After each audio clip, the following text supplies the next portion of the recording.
Hello. This year's Shabbos HaGadol Derashah, which was also delivered live on Parshas Vayikra the 20th of March, is called Baking Matzah when Erev Pesach falls on Shabbos.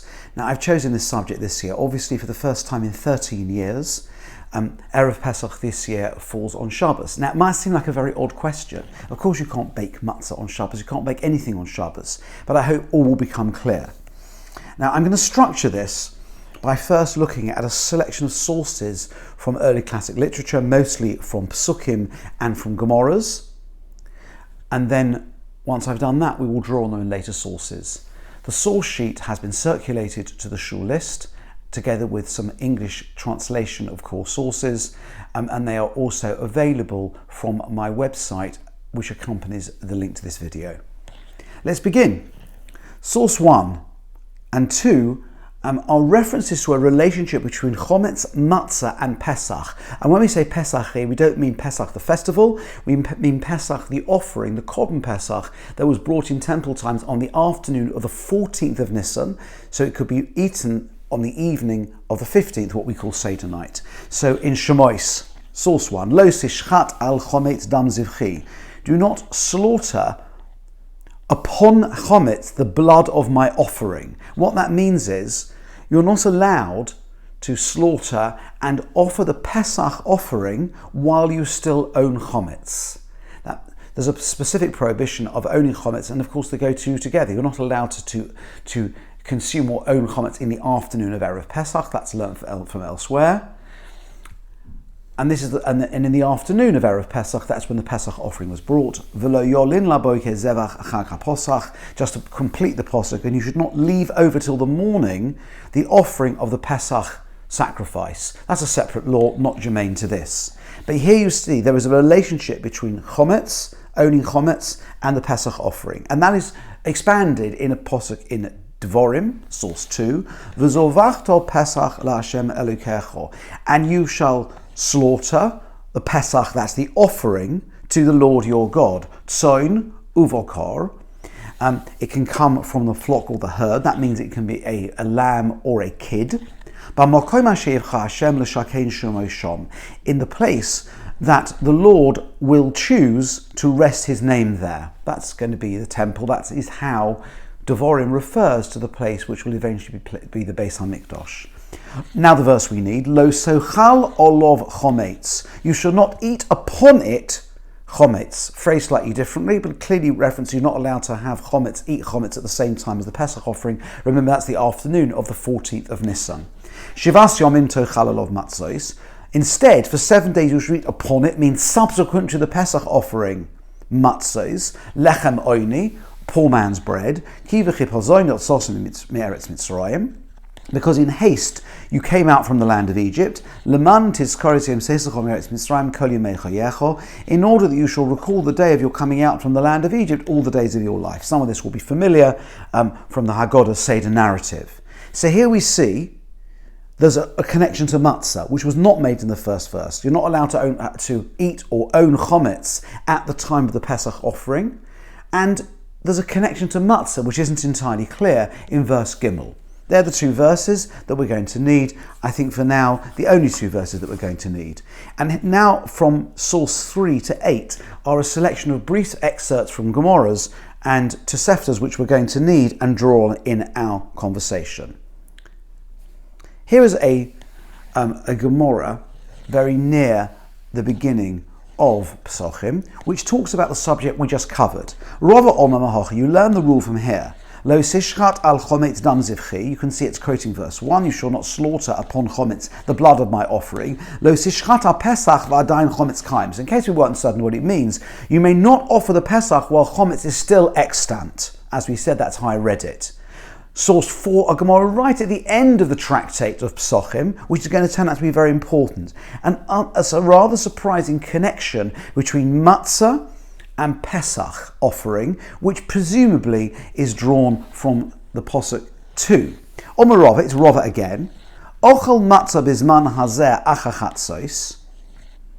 If one eats matzah today, that means in the non-temple era when there is no Pesach offering, after chatzos, that means after Halachic midnight, So for whatever reason, your Seder starts very late and it's 2 o'clock in the morning before you come to eat the matzah. Rabbi Elazar ben Azariah lo yotzei chovosai. There is a disagreement in this part of the Gemara between Rabbi Akiva and Rabbi Elazar ben Azariah as to when the time frame is for the Pesach offering and those things that go with it. According to Rabbi Elazar ben Azariah, we have to complete the whole range of Pesach-related activities by Chatzos Halayla, by Halachic midnight. This year, because the clocks will not have changed on the first night of Pesach, it's about 12 o'clock or just afterwards. If you eat matzah after that, because you could no longer eat the Pesach offering, you can't do the mitzvah of matzah anymore, and that's why there's an imperative in halacha to certainly eat matzah before the meal, and if at all possible, eat the afikomen, which is also part of the mitzvah of eating matzah, all before chatzos halachic midnight.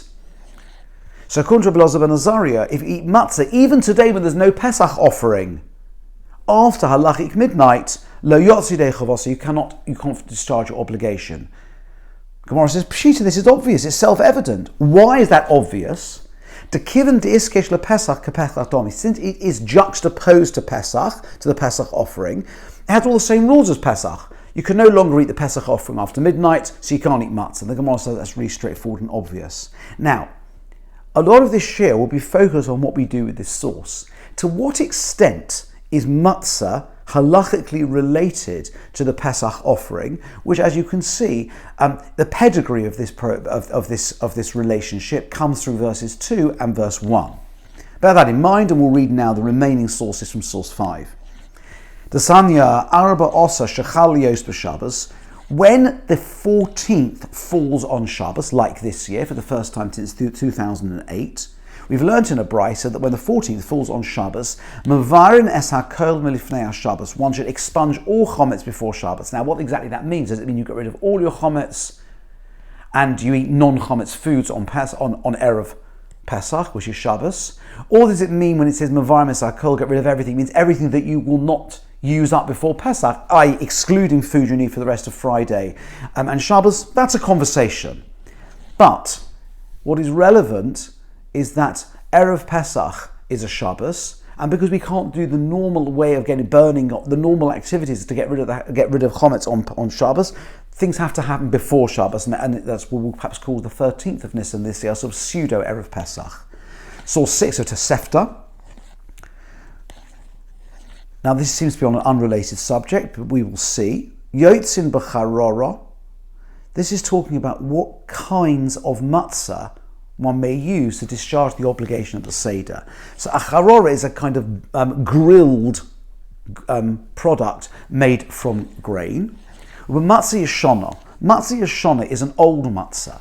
Now, sometimes matzahs come out of the box and they taste like they're old, sometimes they taste like the box.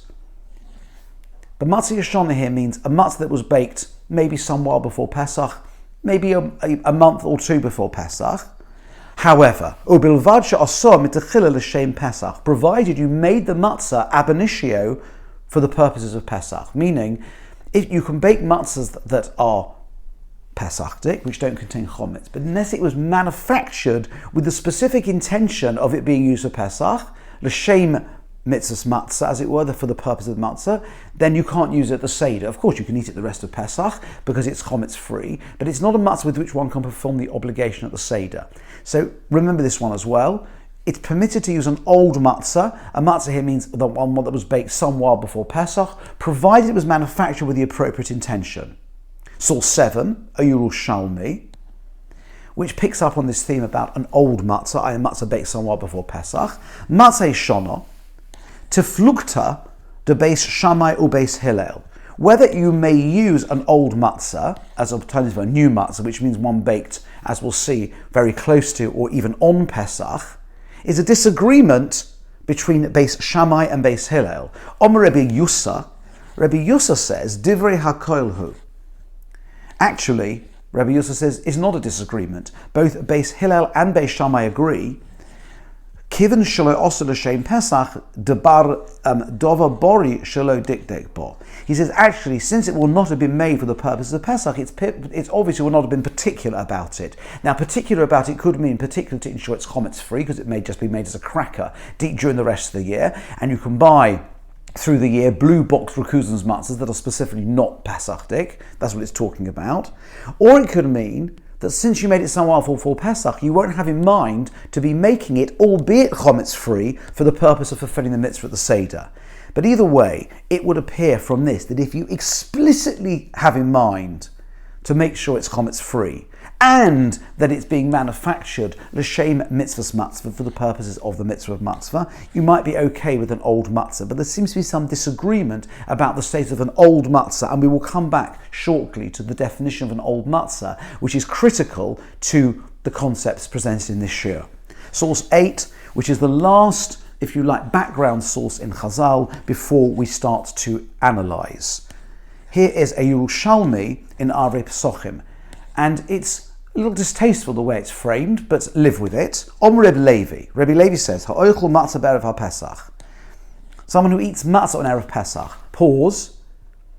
We know that we're not allowed to eat matzah on Erev Pesach. And the source of that prohibition is this Gemara. It's a Yerushalmi near the beginning of Erev Pesachim, the chapter of Pesachim that deals with the Seder. Of course, there are many people who have a custom not to eat matzah from Rosh Chodesh Nisan. Some people don't eat matzah from Purim, and there are even people who don't eat matzah the whole year, only eat it at Pesach. However, the halacha only requires one to abstain from matzah on Erev Pesach, and we're going to see this is germane. Ha'oichel matzah be'erev Pesach, one who eats matzah on Erev Pesach, Kabo al arusosa beveis chamov. It is likened to someone who has intercourse with his betrothed in his father-in-law's house. I said it was slightly distasteful, and it's obvious what it's trying to say. Here, the part in a bracket is from the 19th century commentary, the Korban Ha'eda, which appears on the page in the Gemara.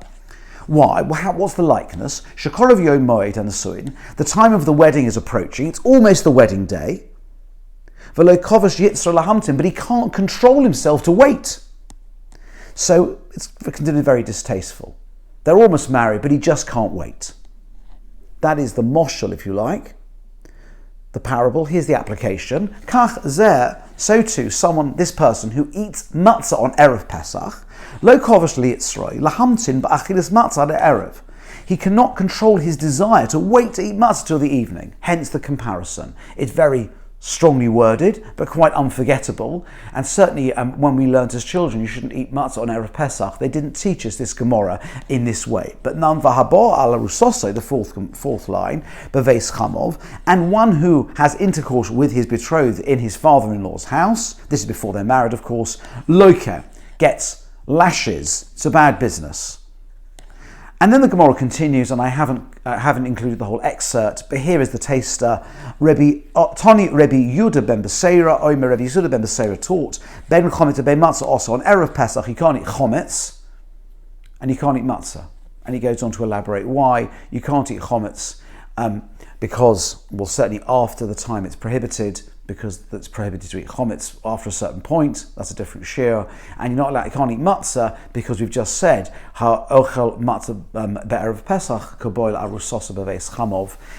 It has this very unpleasant so you can't do that either. And that will become relevant. And I think what I'd like to pick up on in the language is it's very close to the wedding. It's only your father-in-law, as it were. It's only the man's father-in-law very close to the wedding. He's already the father-in-law. It's like on the day before the wedding. Otherwise, why not just say, like before the wedding? It's very specific to Erev Pesach. There's a time frame within which this seems particularly distasteful. And that is relevant to the prohibition, which in Halacha, as I said, only applies on Erev Pesach. Before Erev Pesach, it is permitted in Halacha to eat matzah, just people may have a custom not to do so. And that is the set of Chazal sources 3 to 8 we need. And now we begin. There is a Mordechai. Mordechai is a 13th century Ashkenaz Rishon in Pesachim, and he quotes the following. It's fascinating. Nishal Reb Shimon Mishantz. They asked Reb Shimshon Mishantz, the Rosh Mishantz, who was one of the great medieval commentators on the Mishnah. They asked him, Ashkenaz Rishon, B'shechal HaPesach liyos be'echal b'Shabbos, when Pesach starts on a Sunday, like this year, if it is forbidden to bake matzahs on Friday. Friday, of course, is not Erev Pesach. It's the day before Erev Pesach. V'heshiv, and he responded, De'osa, it's forbidden. By forbidden he means there's no point.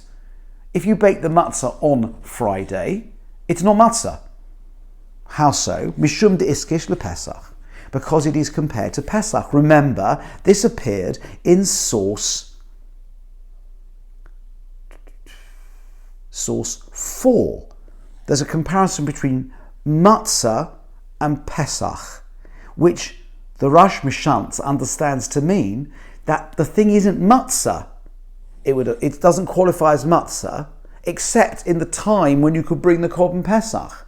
When could you bring the Korban Pesach? In the afternoon of Erev Pesach. So what he seems to be saying, which appears to be very stringent indeed, you can only bake Matzah for the Seder at the time when you could bring the Korban Pesach, and that's Erev Pesach. So you've seen pictures of Hasidic Rebbes dressed up in their big day Yom Tov, their Yom Tov clothes, baking matzahs on Erev Pesach. Seems like a mishagas.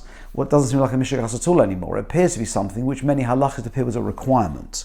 The Amrina, middle of the third line of source 9, Ba'arei Pesachim, because it says in the tractate Pesachim, in the chapter Arei Pesachim about the Seder, Ochel matzah la'achar chatzos, someone who eats matzah after halachic midnight. We saw this is his source 4.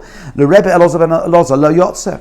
According to Rebbe Elazar, you cannot fulfill the mitzvah with such a matzah, the iskish the Pesach, because the whole thing compared to Pesach. And what he does is he extends the comparison to Pesach. You can't bring a Korban Pesach before chatzos, halachic midday on Erev Pesach, and it would appear, therefore, that according to this, that you have to bake the matzah in the same time frame. But of course, when Erev Pesach is on Shabbos, we have a particular problem.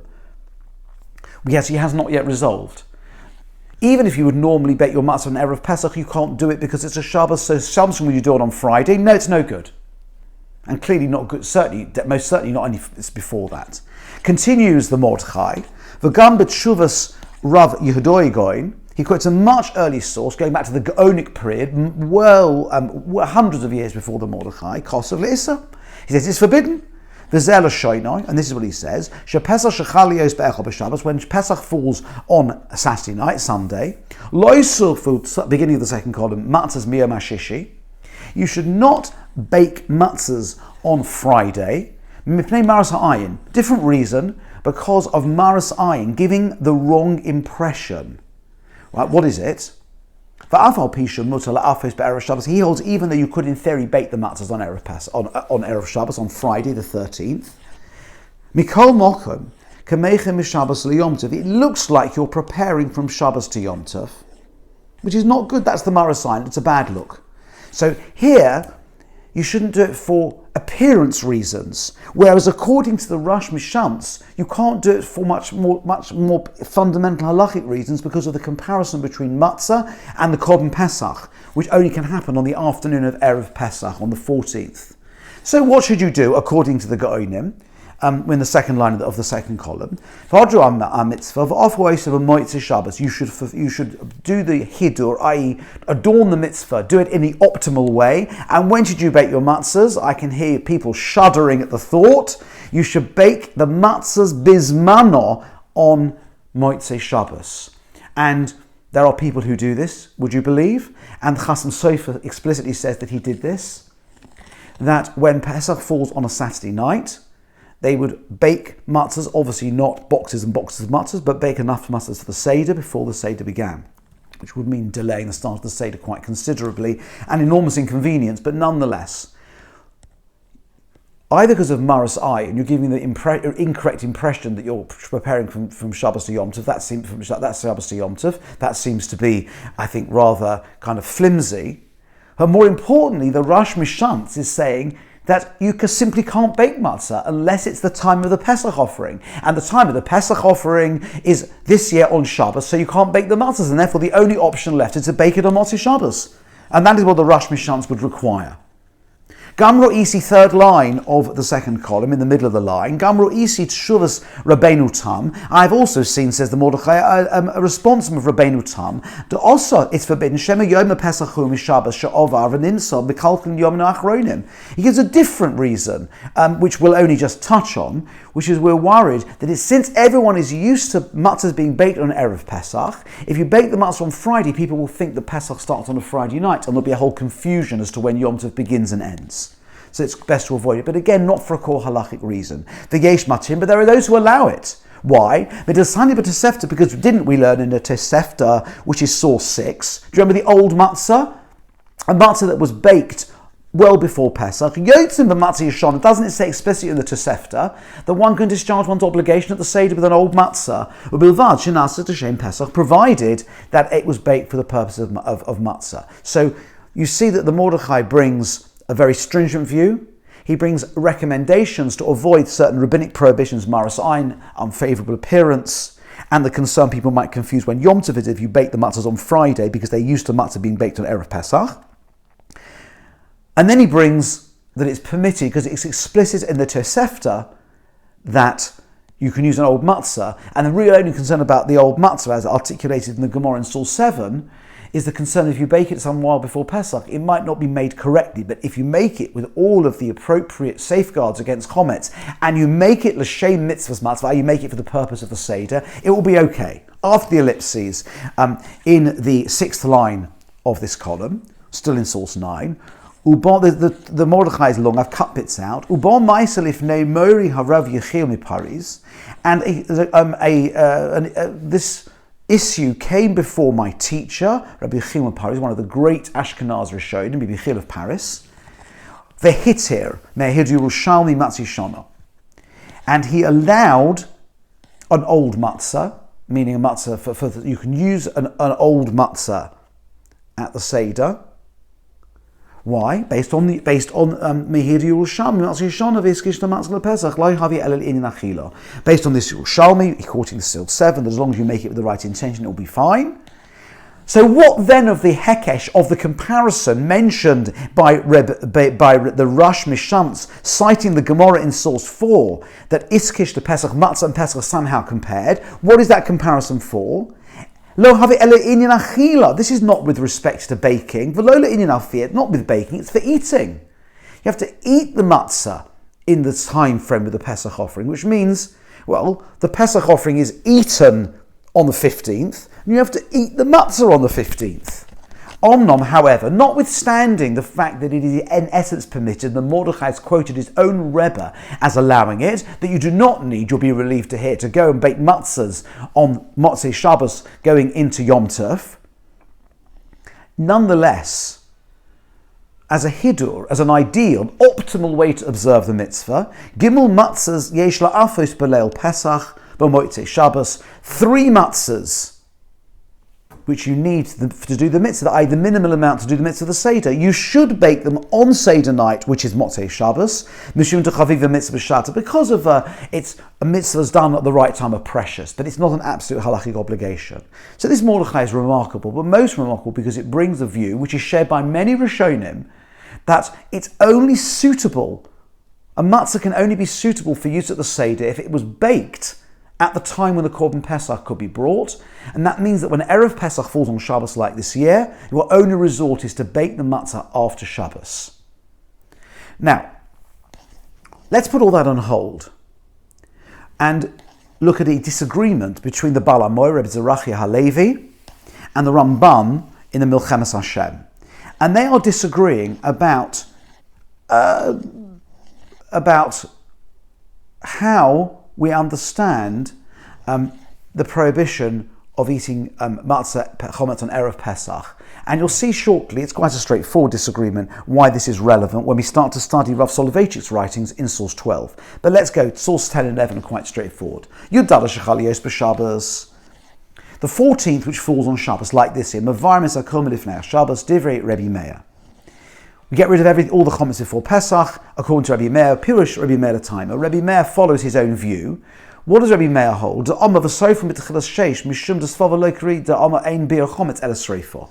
Meir holds that the only halachically correct way of destroying chometz is by burning it. And since you can't burn chometz on Shabbos, you've got to get rid of it on Friday. But if it were permitted, as other views hold, to get rid of chometz in other ways, you can wash it down the drain or pour bleach on it or do something else, activities which in principle can be permitted on Shabbos, there would be no need to get rid of all your chometz before Shabbos, provided you only left sufficient over that you would eat it up or get rid of it in another way. The Kivan, the end of the 3rd line of Source 10, Kiven de mikla yud dalad b'Shabbos, de love b'Astrefo, and since this year, the 14th falls on Shabbos, when it's not possible to burn the chametz, she'ein streifas chametz doiches Shabbos, because burning chametz does not push aside Shabbos, it's not a core mitzvah. We're worried now you'll leave chometz over beyond the time when it's permitted. You won't know what to do with it. The enu yochel sofa because you can't burn it. You can't burn it until Saturday night, by which time you've already transgressed. Lefichach oselo shah shtaim esrei b'yom yud gimel shehu erev Shabbos kashah shishis b'yom yud daled b'roiv hashonim. What we do is we say that the end of the day of 13th, i.e. when Shabbos begins, should be treated as we do usually the 6th hour on an ordinary year, when Erev Pesach falls on a different day. Erev Pesach, as we see this year, falls on Shabbos. Erev Pesach can be Monday, Wednesday, or Friday, as well as Shabbos as it is this year. So when Erev Pesach is a Monday, Wednesday, or Friday, we have to destroy the chometz by the 6th hour, by halfway through the day. When Erev Pesach falls on Shabbos, we push that to the end of Friday because it's not really Erev Pesach, but you have to get rid of all your chometz before Shabbos begins. The Zoihi Sheshaninu Mavarin Zakom Lifnei Shabbos Ben Truma Ben Chulin, and that's why the Mishnah says one must dispose of all one's chometz before Shabbos, whether it's Truma, i.e. sacred goods, or whether ordinary foods. Ve'efshel Oli Sober Shabbos Man Matzah. Right? So what should you eat on Shabbos then, according to this view? You've got rid of all your chometz. You can eat matzah. But don't we say it's forbidden to eat matzah on Erev Pesach?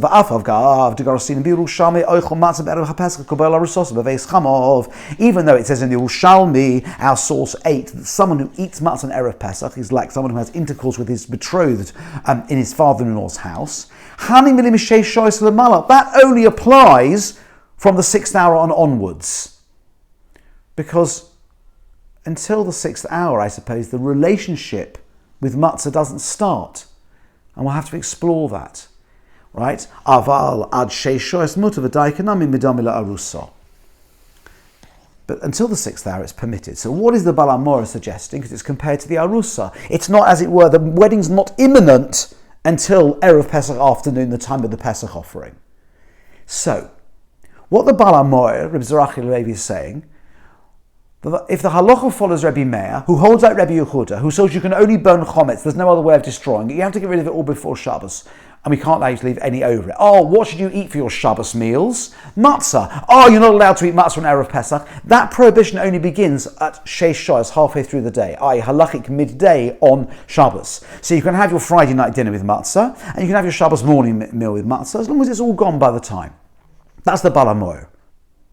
The Ramban, and just to say the structure, the Bal Hamora and the Milchemes Hashem, Rabbeinu Zerachi Halevi and the Ramban, respectively, they are super commentary to the Rif, which is Rav Fassid's great code on the Talmud that appears in the back of many editions. And they disagree. They always disagree with each other. And very often the Ramban will defend the Rif against the Bal Hamora. Here, the Ramban in source 11, the Milchemes, is disagreeing with the Bal Hamora. Omar Kosev, al davar zeh chazarti kan lichtov Hayushalmi kamoshu b'Gemara Shalonu. I decided to duplicate the Yerushalmi as it appears in our Gemara. Shalom v'chein gorosinen sham. This is what it says there. Om Rebbe Levi, and I cut it out. It's source 8. Ha'ochel matzah. This is about eating matzah on Erev Pesach and the father-in-law's house.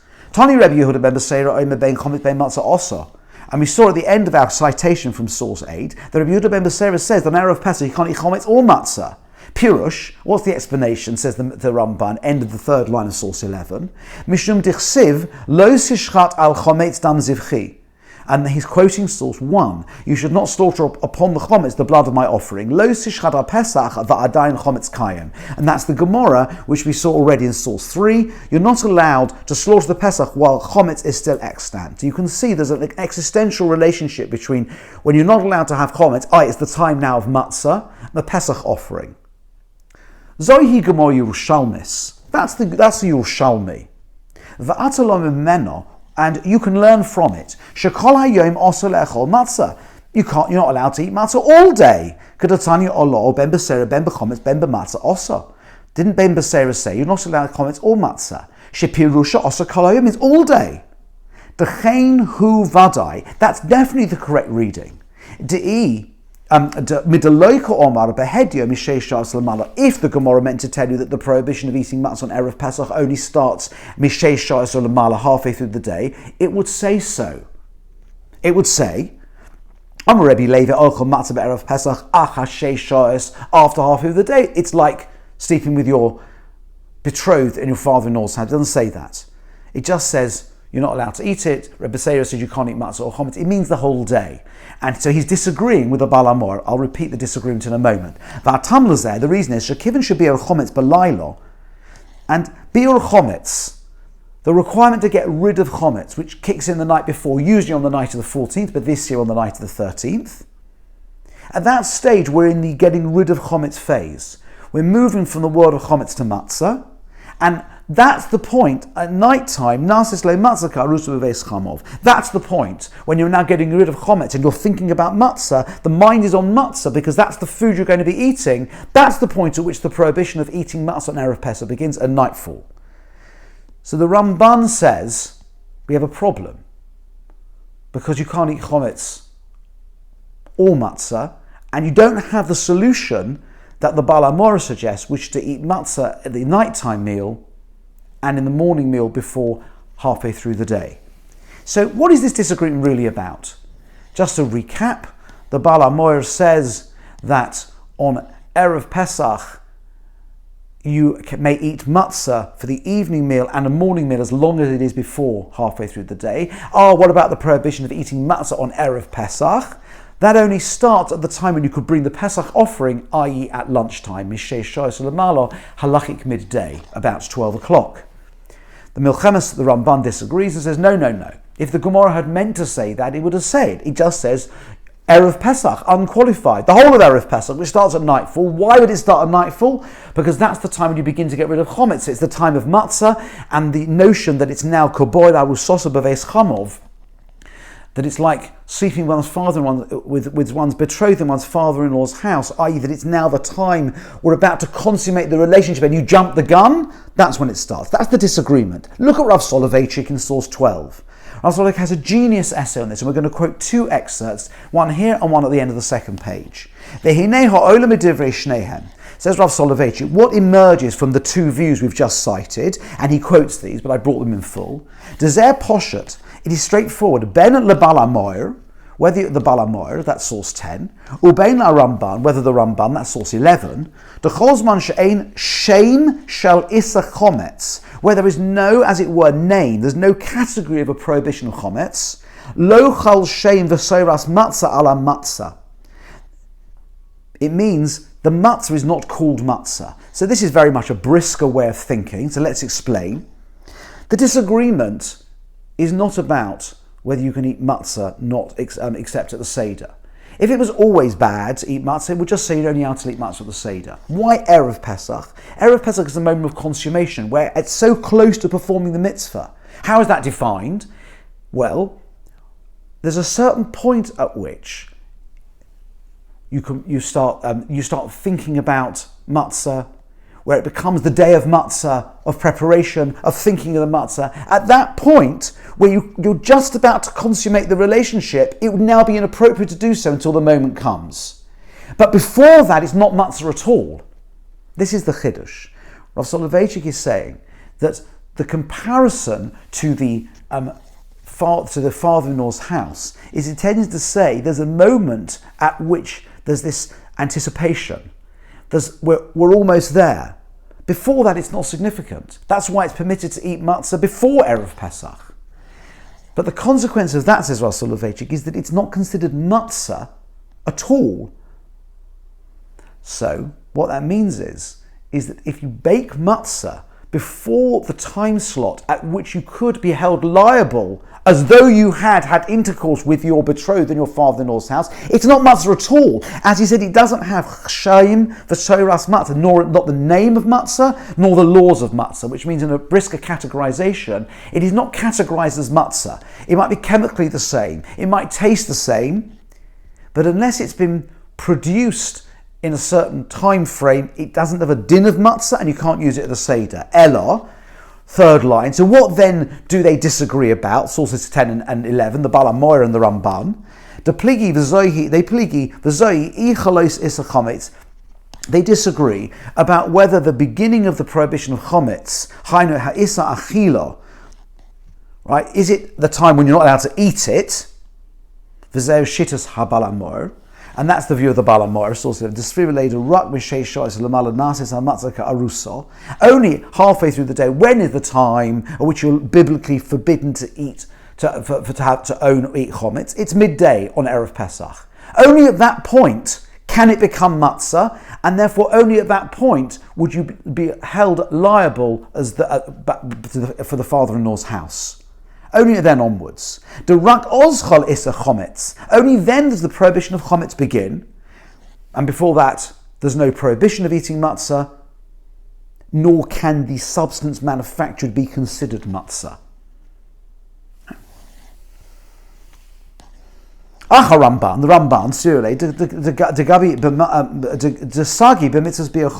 he says, no. Once you come to Bir Chometz, you're getting rid of Chometz already. We're already in the pre-Pesach phase. There's some kind of prohibition of Chometz attached to it. And therefore, already after Bedikas Chometz at night, meaning in most years on the night of the 14th, there's now a requirement to discern for Chometz and expunge it. It's as though the prohibition of Chometz is now kind of live. And as a result, it could be matzah. And if it could be matzah, you could bake the matzah on the night. Of course, not when it's on Shabbos, but when it's Monday, Wednesday, or Friday. And the prohibition of eating matzah will also be live, because now we're in the time of anticipation. We're almost at the wedding, as it were. Then the prohibition of eating matzah will begin, according to the Rambam, at nightfall on the 14th. And it becomes matzah. And the matzah is in every respect matzah. So the prohibition is very much related to whether the thing can be considered matzah at all. After the ellipses, nearer the whole matzah shenafis kodem Erev Pesach, any matzah that's baked before Erev Pesach, lo ychal Allah hechshered matzah. The concept, as it were, the kashrus of a matzah doesn't mean it's not kosher to eat. It means the qualifications of a matzah do not fall upon it for the purposes of the mitzvah. The matzah v'chalo shem lishmo shel matzah ad chatzos hayom, because it does not, or nor the chalo shem lishmo shel matzah, nor the notion that the matzah can be made for the purpose of the mitzvah, until when?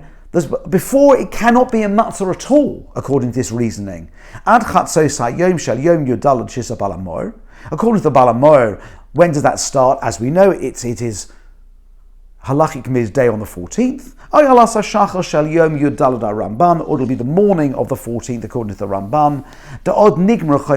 Why not the night? He says because it's only in the morning where the obligation as it comes to fruition. So the Ramban would resist baking matzahs in the evening, as I said before, instead of but just in the morning. Aval, but before this, whether lunchtime or the morning, it hasn't got the full name of matzah if you were to bake it, because it's not yet the moment of anticipation, the day of Erev Pesach. And all the qualifications and characteristics of matzah. As we can see, what we're really saying by relating in the posuk in source 2, Pesach, chometz and matzah, is that the ability of something to be called matzah and therefore be suited to fulfill the mitzvah at the Seder is contingent on there being a prohibition of chometz, which is itself contingent on when the Pesach offering could be brought. So that's Rav Soloveitchik's contribution to understanding this disagreement, and that will feed in to what we do next. But there's just one more thing to see. On the top of the next page, source 13. So, are there any early sources? So this is something which I found quoted. It's a Shuvas Gaonei Mizrach Umarov. It's a collection of responsa from the Gaonic period, of the Gaonim of the East and West, i.e. from across the Gaonic world. So this is well previous. This is a couple of hundred years after the Gemara. It discusses this question directly before we go back into it and deal with a problem. Someone who wants to go on a sea voyage close to Pesach,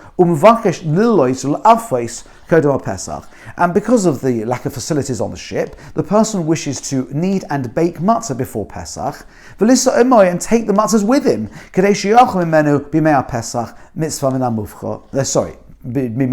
so that he will have matzahs to eat during Pesach. So he's packing he wants to bake the matzahs before to take them along. There is an ideal mitzvah to bake the matzah on the 14th after biur chometz, after you get rid of the chometz, which is very similar to the view expressed in Rav Soloveitchik. Why? But not for the reason stated by him. Shechaviva mitzvah b'shato kadei she'achol chamo.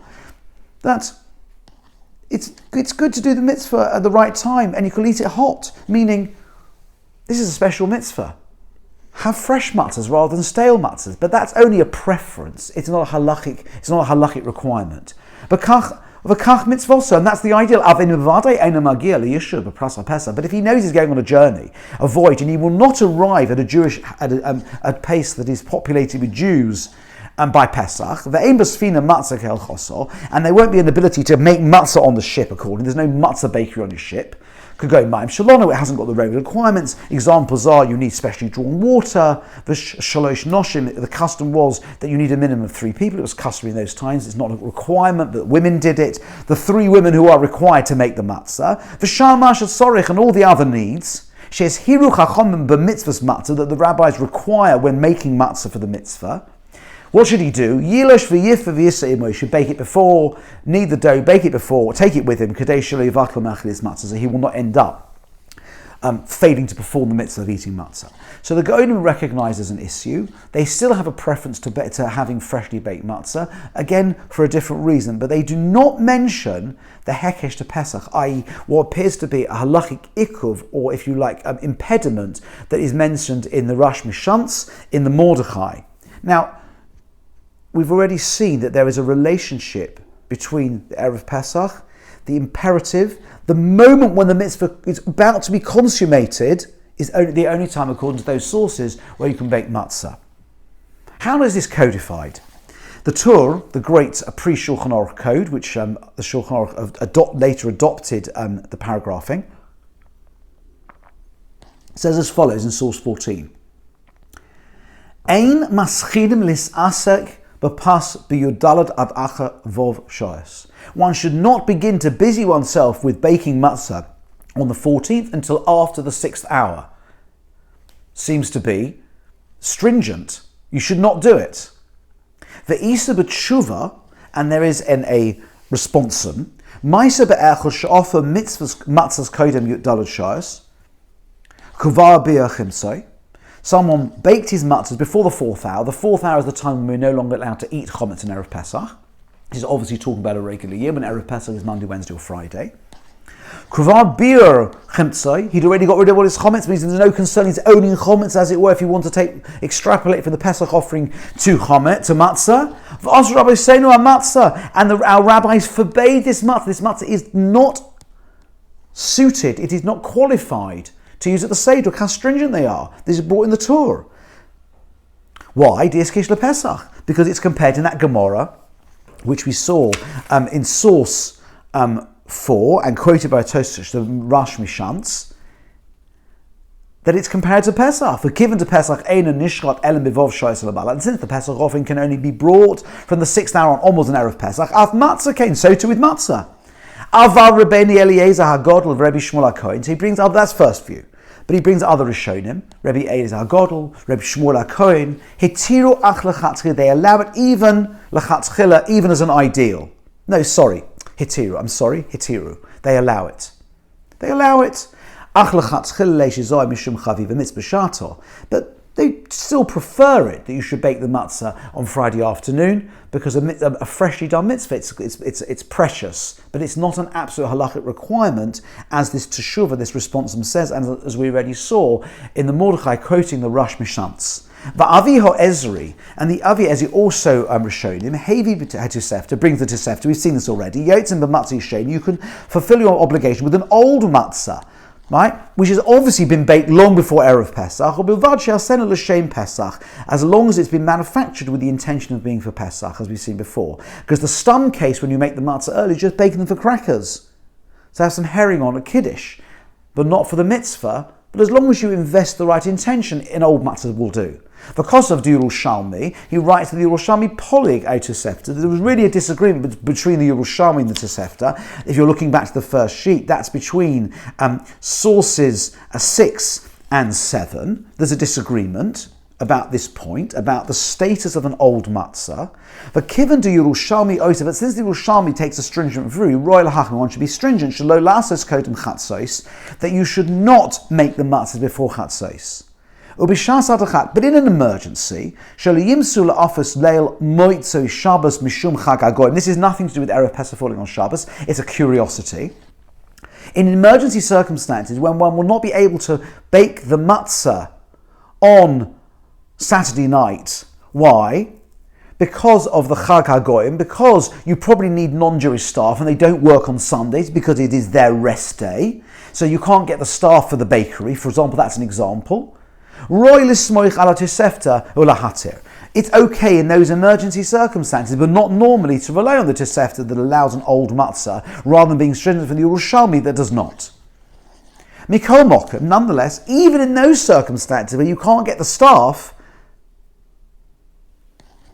Yasu Gimel Matzahs Belel Pesach Mishum Chaviv Mitzvah Mishati. You should still ideally make the 3 matzahs of the Seder on Saturday night, even if it's difficult, because of the importance of doing the mitzvah, how precious it is when it's done at the right time. The Ken Kot of Reb Matisyahu, again, other early sources. Reb Matisyahu says, Erev Pesach Shechalios b'Shabbos, Erev Pesach that falls on Shabbos, the Kaimel Mavarna Kom Mifnei Shabbos, where we hold, as we said before, you have to get rid of all the comments before Shabbos. Umishai Mazoin Beis Sudas, you just leave bread over for the 2 meals, a minimal amount of bread for the Friday night and Shabbos morning meal. V'lo Ein Mavarna Koil. Why don't just get rid of all of it? V'yofu matzah v'yochlu b'Shabbos, right? And bake the matzah and eat matzah on Shabbos. Why? Kedei lahadeh mitzvah, in order to do the mitzvah in the optimum way. If you stuff your face with matzah over Shabbos, you can't make the blessing with a full heart because you're already sick of matzah. You've been eating it already. But these are, if you like, auxiliary considerations. Hilchok, therefore, al tofu matzah el b'motzei Shabbos. You should only bake the matzah on a Saturday night. That's like when Pesach falls on a Saturday night like this year because of the optics.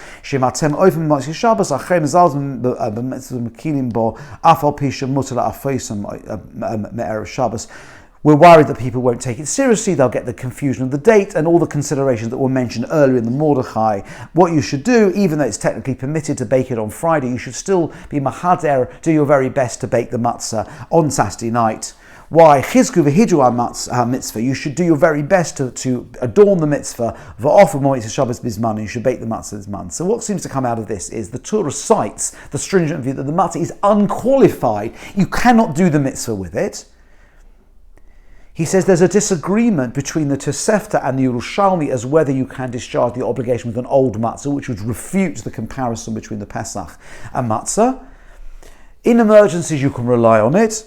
You should still, even in emergency, if you can bake 3 matzahs of the Seder. And there are other considerations about Maras Ayin, the optics, and various other things which would drive you towards baking the matzahs on Motzei Shabbos. And this is a normative halachic source, something which I, until recently, had thought was some kind of stringency, or maybe even a sort of midas chasidus, an act of piety that ordinary people don't do.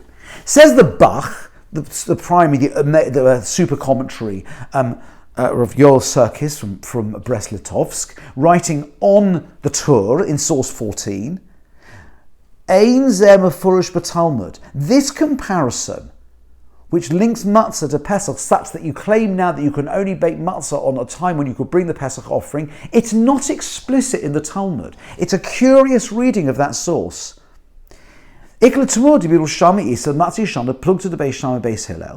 bit surprising what he writes, because actually in the Yerushalmi there's a discussion about the status of an old matzah, a matzah that was baked somewhat before Pesach, between Beis Shammai and Beis Hillel. Omer Rebbe Divrei Hakol Hi. In fact, Rebbe says it's Divrei Hakol. Remember, it is a universally held view. We are quoting here source 7, if you remember.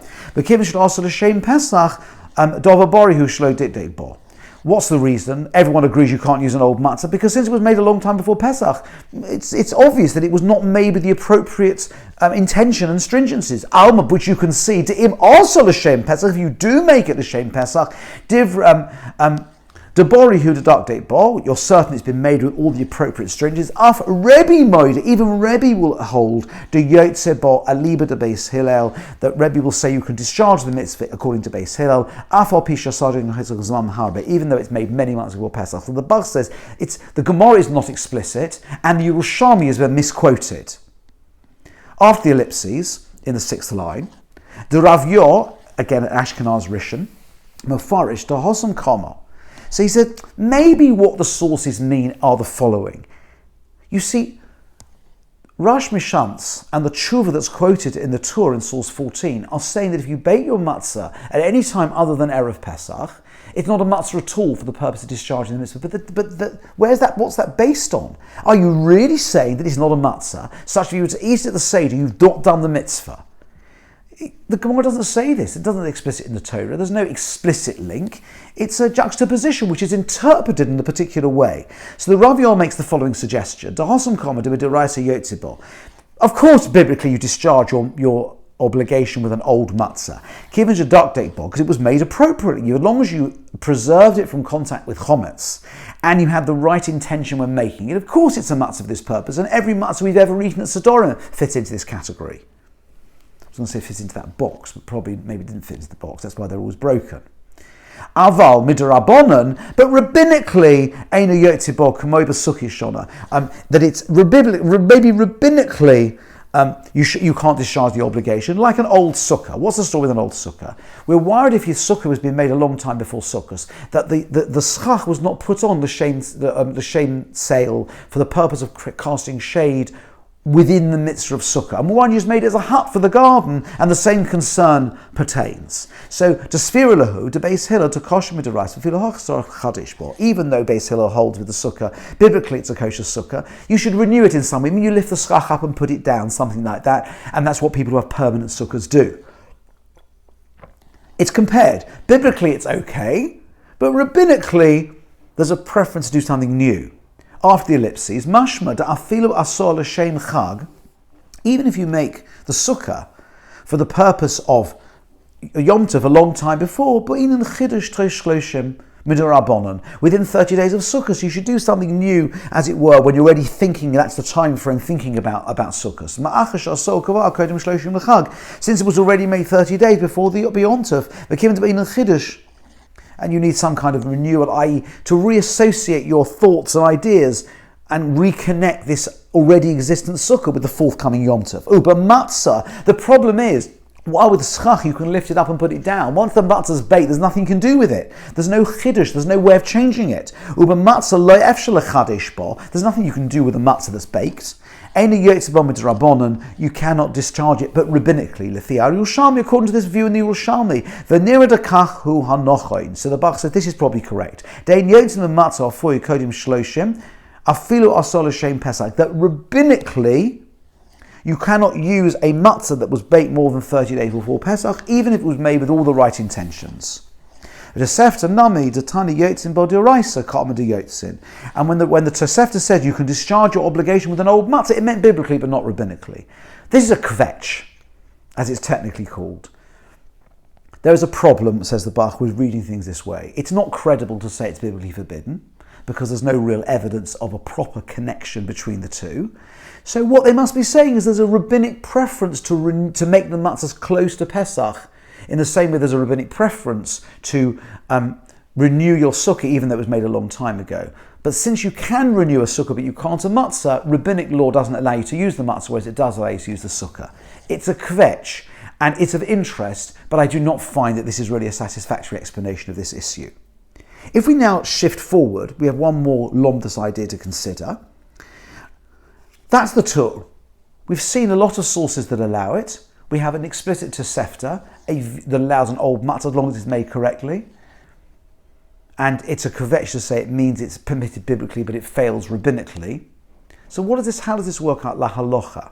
Even though the Torah, which the Shulchan Aruch is based, says you should not do it, the Shulchan Aruch softens the language considerably. In source 16, in Tov Nun Ches, which is about baking matzah on Erev Pesach, Noagim Shlolosh Matzah's mitzvah be'Erev Pesach ad achar sheish shvat. It's the custom, not a halachic requirement. It's the custom not to need matzah for the mitzvah on Erev Pesach until after the 6th hour. Shuzman akrovas korban Pesach, which was the time on which the Pesach offering was brought, and we know all the background. Ubiyud dalash shechalios b'Shabbos loshin be'Erev Shabbos achar sheish shvat. And when Erev Pesach falls on Shabbos, then you should bake the matzahs on Friday afternoon, which is the 13th, which keeps the practice alive, but it's sufficiently associated with Yom Tov to be fine. This change from ein maschilim, you should not do it in the Torah, and even though he does bring lenient views, he's not so keen, to the Shulchan Aruch, Nogim, the custom is, it's not a halachic requirement, it's not li'ikuva, it is not an impediment, is very interesting, and we can see that it's based on an analysis and integration of a range of sources, many of which are quite sceptical about this halachic requirement at all. Says the Vilna Gaon, writing at the end of the 18th century, in his gloss to the Shulchan Aruch in source 17, picking up exactly the Noagim, and he makes a really interesting point. Noagim, he quotes the first word of the Shulchan Aruch, source 16, it's our practice. Avalo medino, this is not a halachic requirement, it's not the din. De'im medino, Hayt sorach b'yudala shechal b'Shabbos la'afes b'moitzi Shabbos, kamo shekosov Rosh Mishantz, huva b'mordechai b'sof perak kamo. If it were, in fact, a din, then the Shulchan Aruch would also have to tell us that when Pesach falls on a Saturday night, like this year, there will be a requirement to bake the matzah only on Saturday night, as the Rosh Mishantz cited in the Mordechai says. Diskish Pesach, because he holds this comparison to Pesach, which we've spoken about many times. Right? As it says, Kamosha Kosa Perek Arve Pesach, and as it says in the final Pesach of God, Achol Matzah Acha Chatzos, etc., etc. And we know that is an abbreviated citation of source 4. So the Shulchan Aruch says but the Shulchan Aruch does not say that. It does not say it's a din. It does not say that when Erev Pesach falls on Shabbos, you have to bake your matzahs on Motzei Shabbos to take into consideration the opinion of Rosh Mishantz. It's just a good thing to do. It's a good minhag to take into consideration those views. V'hu adin kam, and so too here. Aval cholka alov, he disagrees with this view, i.e., and the Shulchan Aruch is following the view that dissents and disagrees with the Rosh Mishantz. The lo ishkes el lachila. What is the hekesh? The comparison, it's not baking, it's about eating. It's about eating matzah. And not about baking at all.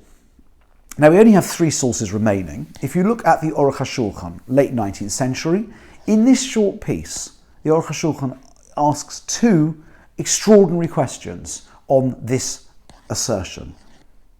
Ma'oid tumua dasa oisrim.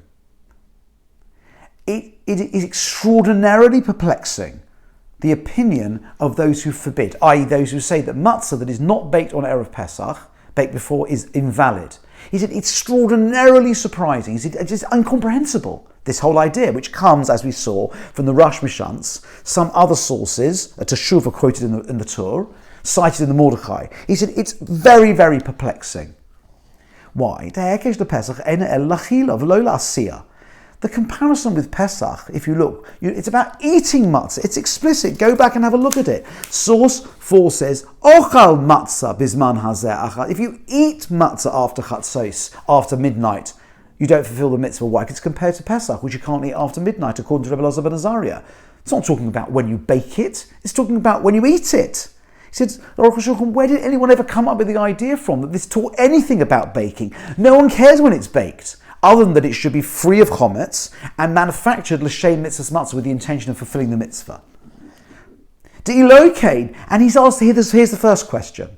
Because if it were a halachic requirement to bake matzah on Erev Pesach, just as it's a requirement to bring the korban Pesach, when Erev Pesach falls on Shabbos, they still brought the korban Pesach. It's doicha Shabbos. They still brought it on the 14th. There are certain limitations, but in essence, it was still brought. The korban Pesach was offered on Erev Pesach, which falls on Shabbos. And if there was a requirement in din to bake matzahs on Erev Pesach, then baking the matzah would also override Shabbos, and he most certainly does not. Says the Aruch HaShulchan, that means that it can't be a requirement. Lidchi Shabbos kamo Pesach.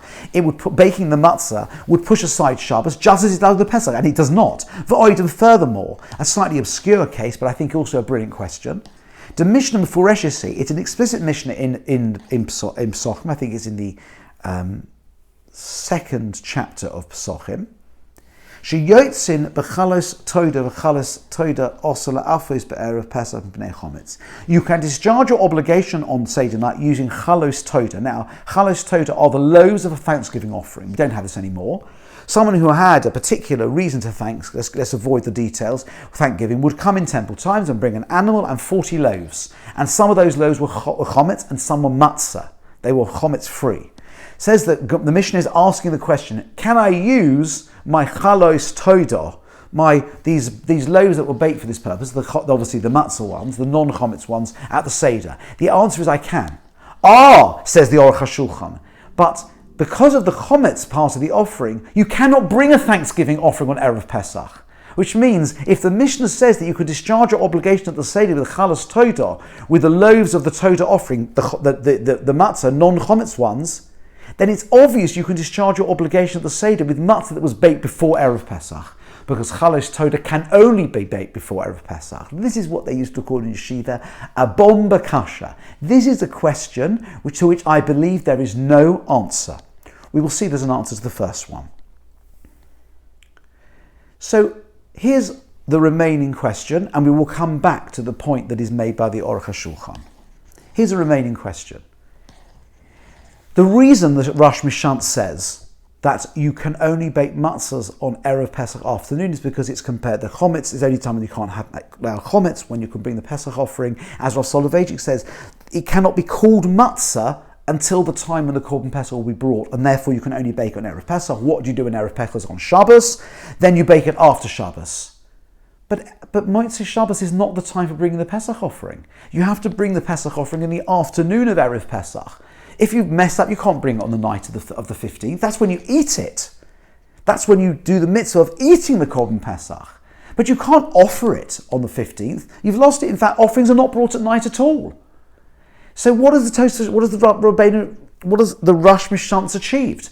What benefit is there of baking matzah at night when you could not bring the Pesach offering at night? After all, the hekesh, the comparison, assumes a direct correlation between the timing of the offering of the Pesach offering of Pesach and of matzah. Now, one suggested answer to this question is that when it comes to kodshim, and I usually avoid talking about kodshim, which are offerings, while in Jewish law generally the day follows the night, meaning the night starts and then the day follows. So Friday begins on Thursday evening and proceeds until it gets dark on Friday, and then Saturday begins. When it comes to kodshim, matters about offerings, you see, because of the fact that offerings were brought in the day and you could eat them the following night, that the night follows the day. This is brought in many places. Here's a Bar Tanura, which is a post-medieval commentary on the Mishnah. Uba Kodshim, source 19, Laila holech achayom. The night follows the day. The verse says, B'yom korbono yochel lo yaniach mimeno ad boker. On the day on which an offering is brought, you may eat it. You're not allowed to leave it over till the morning. Of which you can see, Laila shla'achrov, the night after the day an offering is brought, Kuru yon korbono ad boker. It's still called the day on which the offering is brought until the morning. So you can see from this, and I brought the simplest source that derives this idea, which is this Bar Tanura, that in Kodshim, the night follows the day. So maybe we can answer the question as follows.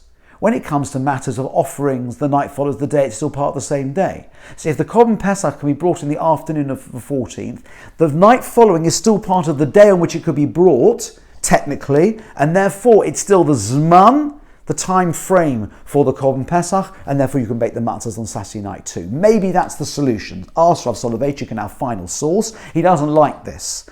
You can't say this, what I just suggested. That doesn't work. It does not apply to offering. It applies to rules associated with offerings. For example, you're not allowed to leave parts over. Then the night's still part of the day on which it was brought for Shai, Kodshim, and other prohibitions associated with offerings. But when it comes to the time in which you bring the offering, Shal Korban Shabbos for Yom Tov for Chol Zmani HaKorban, offerings that have a specific day, Shabbos, Yom Tov, and others. The day follows the night, just like the rest of the Torah. Once you miss the day, you can't bring it anymore.